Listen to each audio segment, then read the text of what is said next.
From AccuWeather.com, this is AccuWeather Daily, a brief host-read article. It's weather news in a nutshell. If you've ever flown commercially, then you're probably familiar with a little in-flight turbulence. Commercial pilots try to fly around those disruptive areas as much as they can. But what about those military pilots who, instead of avoiding turbulent areas, fly directly into them in the name of science and data gathering? Well, that's the role of storm hunters, who have a rich and, on occasion, tragic history of intentionally flying into hurricanes and typhoons. The U.S. Air Force Reserve's 53rd Weather Reconnaissance Squadron had a rough ride this week in Hurricane Melissa, having to turn back early twice due to unusually strong turbulence. The early return of the second flight, just before the storm made landfall in Jamaica, forced an inspection of the plane's integrity. Both the Air Force and the U.S. Navy began flying aircraft into hurricanes with the purpose of locating the centers of the storms in 1944. That was just a year after a bet in a bar during World War II led to Colonel Joseph Duckworth flying a T-6 Texas aircraft into a storm, calling the bluff of British pilot cohorts who said the plane would not survive such an encounter. The path to recording weather data from within hurricanes, whether visual, via weather instruments dropped from the plane, or later in-plane weather radar, has always been a bit perilous. Although every flight was risky, 3 flights ended in disaster between 1945 and 1953. During the first year of Hurricane Hunter operations, a U.S. Navy plane investigating Typhoon Jeanne over the South China Sea crashed into the ocean on October 1, 1945, killing 7. On October 26, 1952, a U.S. Air Force reconnaissance mission with a crew of 10 was lost over the Pacific during Super Typhoon Wilma. And during Super Typhoon Doris on December 16, 1953, a U.S. Navy Hurricane Hunter plane crashed, killing 11. On the morning of September 26, 1955, a Navy Hurricane Hunter plane named Storm Cloud 5 flew into Hurricane Janet south of Cuba as part of a routine reconnaissance mission. The storm had already hit Barbados as a major hurricane, causing major damage there. The storm killed 160 people in the Caribbean.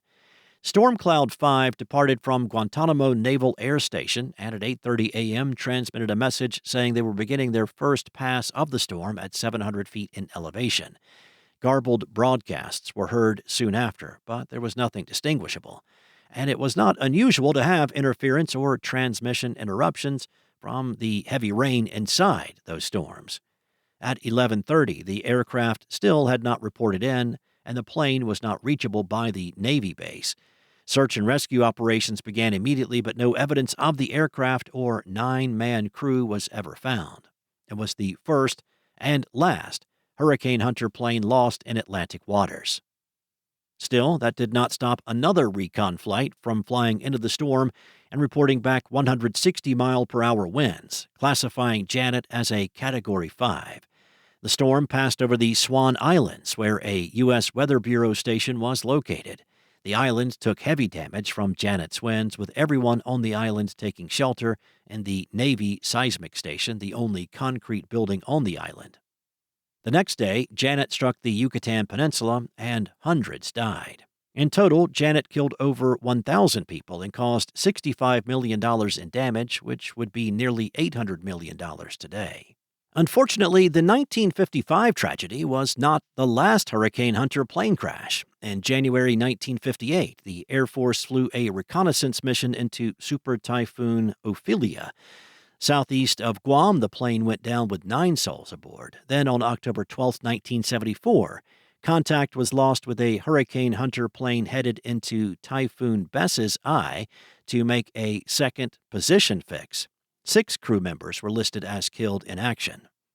The 1974 crash was the last tragedy to befall the Hurricane Hunters, though a major accident was narrowly avoided during Hurricane Hugo in 1989, when severe downdrafts in the storm caused the right engine to overheat and shut down.